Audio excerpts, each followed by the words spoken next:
আপনাদেরকে এখন খুলে দেখাবো বিসমিল্লাহির রহমানির রহিম কি অবস্থা হয়। দেখতে পাচ্ছেন মাশাআল্লাহ দইটা কিন্তু একেবারে জমে গেছে। এটা হচ্ছে দই বানাচ্ছি, তো একেবারে শেষ পর্যায়ে চলে আসছি। আপনাদের অনেক আগে দেখাইতে পারতাম, কিন্তু হচ্ছে আমাদের রান্নাঘরে হচ্ছে ভালো লাইটিং নেই, যার কারণে দেখাতে পারিনি। একদম শেষ পর্যায়ে আসছি, প্রসেসিং প্রায় শেষের দিকে। এখন হচ্ছে এই যে এখানে দেখতে পাচ্ছেন টক দই, তো এই টক দইতে এখন মিশাবো আর কি। আর এটাকেই হচ্ছে দইয়ের বীজ বলে বা বেছন বলে। তো টক দইটা আমি দিয়ে দিচ্ছি। বিসমিল্লাহ। এই টক দইটা আমার দেওয়া হয়ে গেছে। এটা দেওয়ার পর এখন আমি খুব ভালো করে মিক্সার করব। যদি এটা দিয়ে খুব ভালো মিক্সার হবে না, তারপরেও যতটা করা যায় ভালো মিক্সার আমি এটা দিয়ে করবো। একটু সময় নেওয়া হলে এটা মিক্সার করবো আর কি। আর আজকে হয়তো বা ফুল ভিডিও দিতে পারিনি, তবে ইনশাল্লাহ আপনারা যদি বলেন আমাকে, আমি অন্য একদিন দই বানানোর আপনাদেরকে ফুল একটা ভিডিও দিব, রেসিপি দিব। হয়ে গেছে, আর একটু হলে হয়ে যাবে। দইটা দেখেন, দুধটা আপনি কখন জমাট বাড়াবেন? যখন হাতটা একেবারে স্বাভাবিক ঠান্ডা হয়ে যাবে, মানে কোনো পেন হবে না হাতে, তখন কিন্তু বসাতে হবে। আমি ভালো করে নেড়ে নিচ্ছি, কারণ দুধটা একেবারে ঠান্ডা হয়ে যাওয়ার পরে দইটা জমবে না। তো এখন আমি দইটা দিব, দেখেন দেখাচ্ছি। যেটার মধ্যে আমি দইটা বসাবো।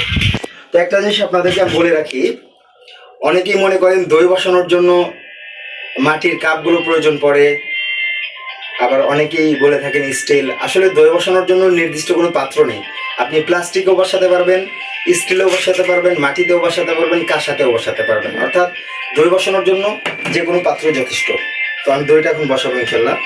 বিসমিল্লাহির রহমানির রহিম।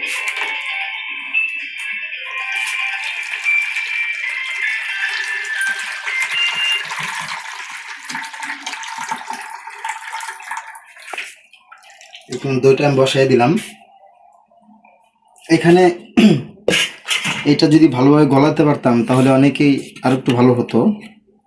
তারপর যতটুকু গলছে শুকরিয়া। তো এটাকে আমি ধরবো না, এখন দইটাকে আমি রেখে দিব। 12 ঘন্টা রাখতে হবে, অর্থাৎ 10-12 ঘন্টা রাখলে দইটা জমে যাবে, তার আগে কিন্তু জমবে না। তো দেখতে পাচ্ছেন। আর দই এমন স্থানে রাখবেন যেখানে বাতাস না ঢুকতে পারে। আমি এটা দিয়ে ঢাকবো। ঢাকার পর এইটার উপরে আমি কিছু একটা দিব, এটা যেন কখনো পড়ে টরে না যায়। তো এটার উপরে আমি কি দিব আপনাদেরকে দেখাচ্ছি। এইটার উপরে হচ্ছে আমি এই যে এই তোষকটা দিব, ছোট একটা মিনি তোষক আছে, যেন এখানে কোনো রকম হাওয়া বাতাস না ঢুকতে পারে। তো আপনারা এটা খুব সাবধানের সাথে দিবেন, যেন নিচে নাড়া না খায়। আমি ধরে দিচ্ছি, খুব ভালোভাবে এটা দিবেন।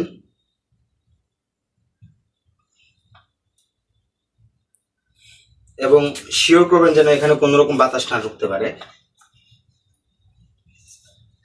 তো এটা আমি দিয়ে দিলাম।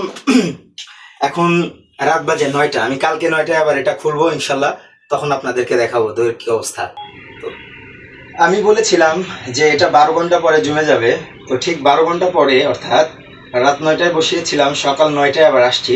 তো এখন আপনাদেরকে দেখানোর চেষ্টা করব এটার কি অবস্থা, দইটা কি আসলে জমেছে নাকি জমেনি। তো অবশ্যই একটু দেখতে থাকবেন, ক্লোজ করে আপনারা অবশ্যই দেখতে থাকবেন, আমি দেখাবো আপনাদেরকে।